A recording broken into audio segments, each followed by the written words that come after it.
thank God for who I am right now, not because of my righteousness, but because when God looks at me, God sees his Son. When I look at myself from God's perspective, I see a new creation. I see a child of God. I see someone who's been forgiven and set free. I see someone who's been given grace upon grace and blessing upon blessing. The difference is amazing. When I look at myself from God's perspective, I really like what I see. And so I encourage you to put on your God glasses and to see yourself from God's perspective. As we learn more and more about the love, acceptance, and grace of God, we will also notice that hope becomes our continual companion. Hope becomes our continual companion. Joyce Myers also encourages us to get God's perspective on our trials as well. You see, from God's perspective, all of our trials and tribulations are short-lived, temporary. No problem lasts forever. So we know that there's a breakthrough right around the corner. And when we look at our trials and struggles from God's perspective, through God's glasses, we are given a peace that passes all understanding. See, Joyce shares a story in her book that I've heard before. You probably heard it too. It's about an airline flight that was approaching some really bad weather. And the first warning sign of the approaching problems came when the sign for telling you to fasten your seatbelt was turned on.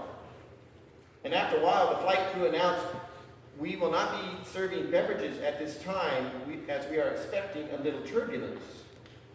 So please be sure your seatbelt is fastened." Many of the passengers were starting to get a little nervous at this point. A little while later, the flight attendant announced, "We are so sorry that we will be unable to serve the meal at this time. The turbulence is still ahead of us."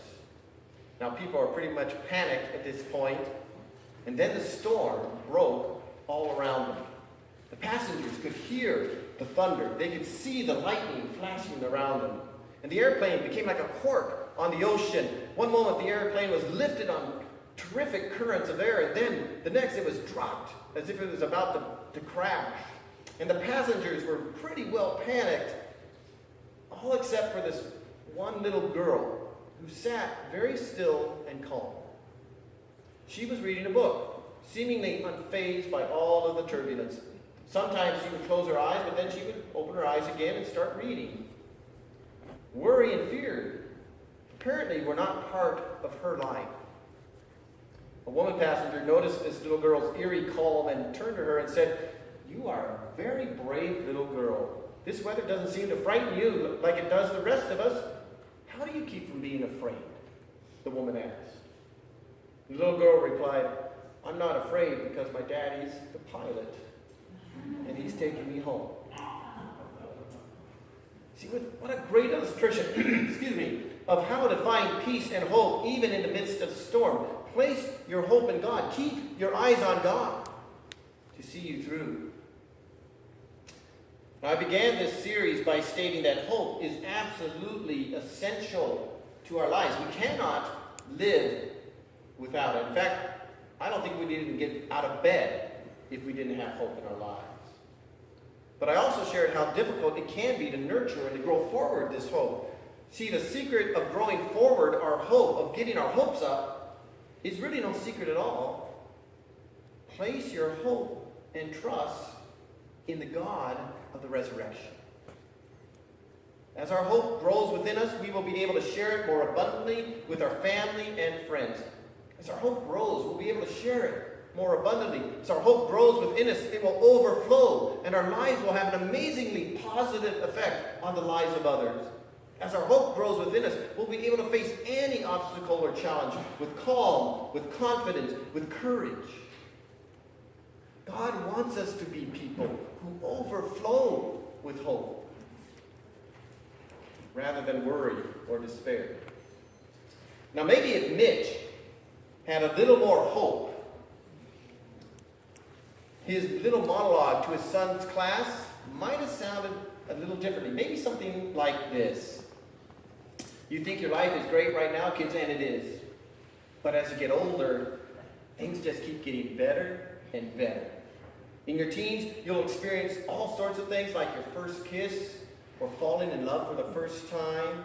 In your 20s, you'll probably meet the person of your dreams. Your marriage will be mutually fulfilling as you fall deeper and deeper in love with each other with each passing day. In your 30s, you'll start a family, and your children will be the most precious treasures in your life. You'll be surprised at the depth of your love for your children. You didn't know you could love somebody that much. In your 40s, you earn a little money, travel to Disneyland with the kids, and make memories that will last a lifetime. In your 50s, you'll send your kids off to college and rediscover how much you love your spouse. You'll watch your kids grow up and mature into responsible adults. By your 60s, you'll be nearing retirement, not from life, just from your job. You'll discover all sorts of new ways to bless people in retirement. In your 70s, you'll dote on your grandchildren and will spoil them rotten. You might face some health problems, but you'll be blessed with good doctors who truly care for you. By the time you reach your 80s, you'll have traveled the world, seen amazing sights, and been totally awed by the miracle of God's creation. And someday, you'll take your last breath, having lived a life with few regrets. You'll be surrounded by your family and friends as you close your eyes for the very last time. But when you open them up again, you'll be staring into the eyes of Jesus. And he will say to you, "Well done, good and faithful servant. Let's celebrate together." And you'll join a party that has been going on since the dawn of time. Any questions? Thanks for listening.